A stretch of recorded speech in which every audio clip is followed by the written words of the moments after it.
Setiap anak berhak tumbuh sehat, kuat, dan cerdas. Namun, masalah stunting masih menghantui masa depan mereka. Stunting adalah kondisi yang terjadi akibat kekurangan gizi kronis dalam jangka waktu yang lama, yang menghambat pertumbuhan fisik dan perkembangan otak anak. Gizi yang cukup adalah kunci utama untuk mencegah stunting, dari asupan makanan bergizi hingga pola hidup sehat. Semuanya berperan penting. Tapi masalah ini bukan hanya tanggung jawab satu pihak, melainkan tanggung jawab kita semua. Dengan kesadaran, dukungan, kita bisa membantu anak-anak kita tumbuh sehat dan mencapai potensi terbaik mereka. Marilah kita bersama-sama memberikan gizi yang terbaik bagi generasi penerus.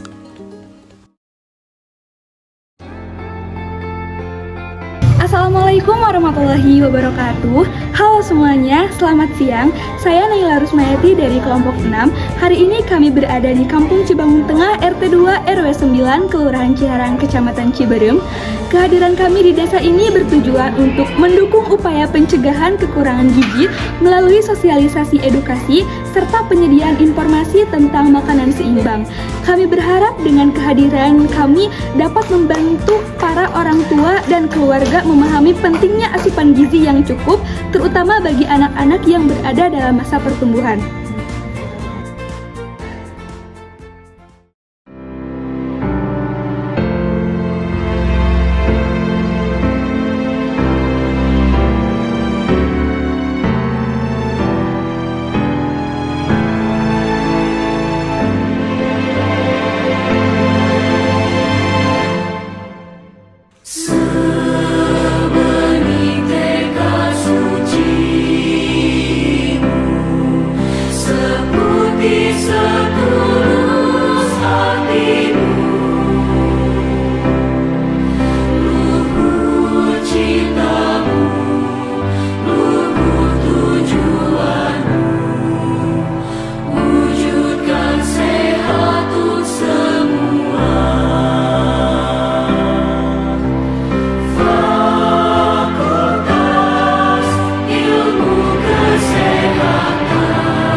Selamat siang Ibu, sebelumnya perkenalkan saya Aisyah dan juga tim kami akan melaksanakan penelitian mengenai masalah kependudukan yang pada akhirnya itu bisa berdampak kepada masalah kesehatan ya Ibu. Terima kasih sebelumnya Ibu telah bersedia untuk diwawancarai ya Ibu ya. Sebelum itu saya mau tanya dulu ke Ibu. Ibu itu punya anak berapa ya Ibu? Tiga ya. Untuk jarak anaknya berapa ya Ibu? Umur yang tahu satu tahun sih. Oh, dari per anak itu. Bagaimana cara Ibu untuk mengatur pola makan bagi anak-anak Ibu? Ya, seperti pada umumnya aja seperti itu. Ya. Kalau misalkan di lingkungan Ibu sendiri itu tuh ada program yang mengedukasi masalah kesehatan ataupun tentang asupan gizi baik nggak Ibu? Ada. Oh. Dari pihak posyandu. Oh gitu. Bagaimana tanggapan Ibu mengenai program tersebut? Bagus sih untuk menjadi anak-anak yang lebih baik pola makannya gitu buat saya juga. Oh, kalau harapan Ibu untuk kedepannya nih mengenai program-program pemerintah yang seharusnya dilakukan itu apa saja Ibu? Jadi lebih baik aja seperti itu. Oh iya. Kalau tentang ini pembagian, apakah pernah ada pembagian mengenai makanan-makanan sehat seimbang seperti itu Ibu? Pernah? Waktu itu apa saja Ibu?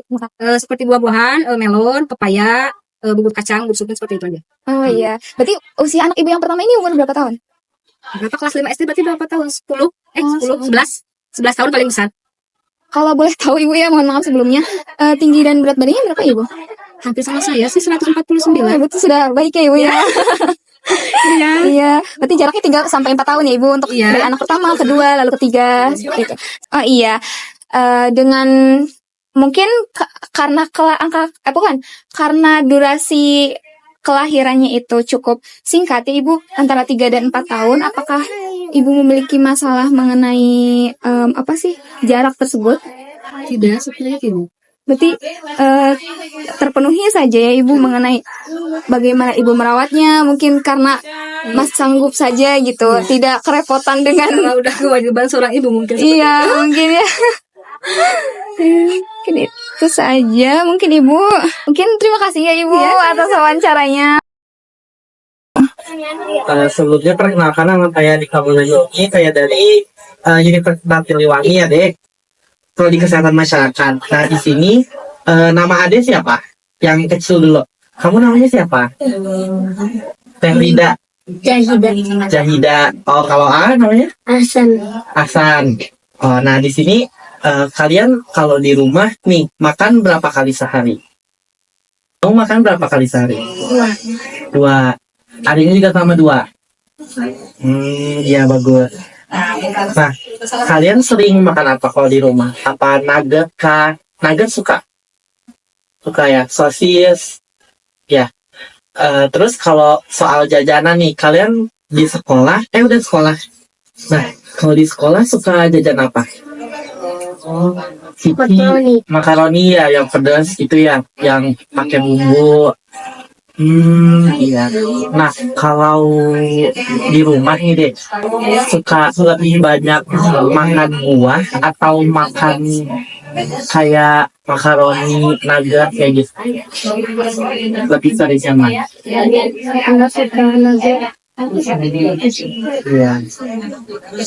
Berarti lebih banyak nugget ya makannya.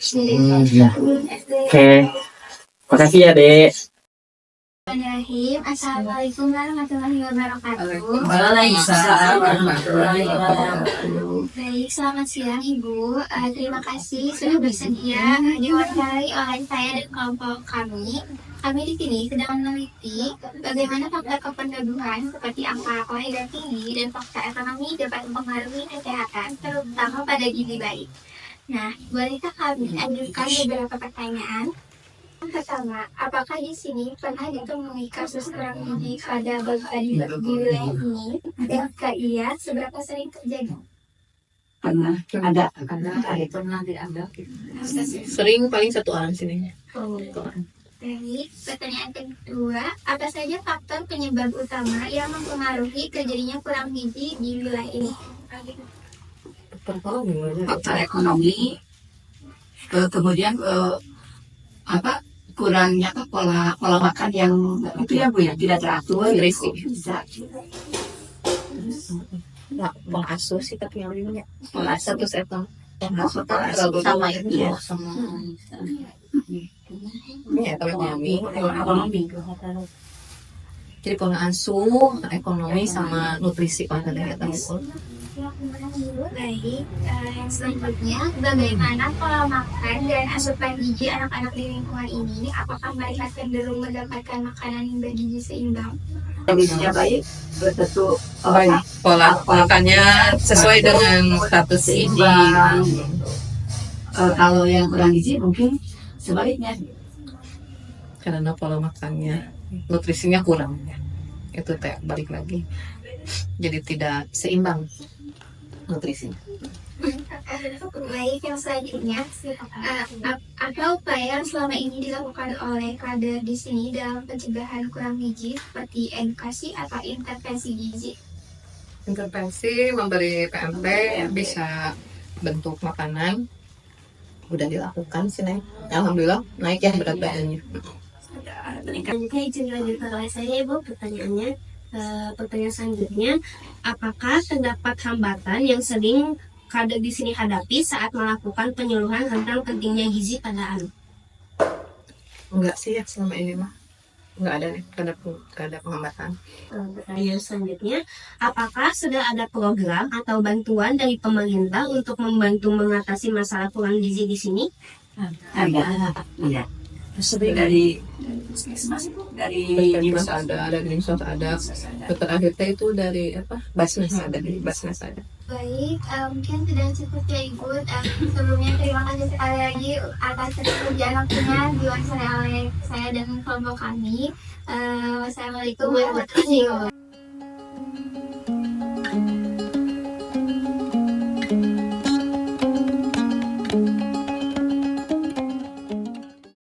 Isu kemiskinan dan masalah kependudukan sebenarnya sangat berkaitan erat.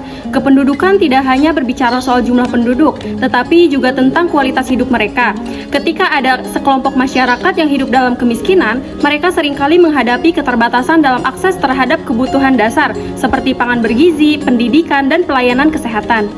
Kemiskinan mempengaruhi kualitas hidup generasi berikutnya, termasuk anak-anak. Anak-anak dari keluarga miskin sering mengalami gizi yang kurang karena orang tua tidak mampu menyediakan makanan yang bergizi. Gizi yang tidak cukup dapat menghambat pertumbuhan dan perkembangan mereka, yang berdampak pada kesehatan mereka di masa depan. Jadi, isu kemiskinan ini merupakan bagian dari masalah kependudukan karena mempengaruhi kesehatan, pendidikan, dan kualitas hidup masyarakat secara luas.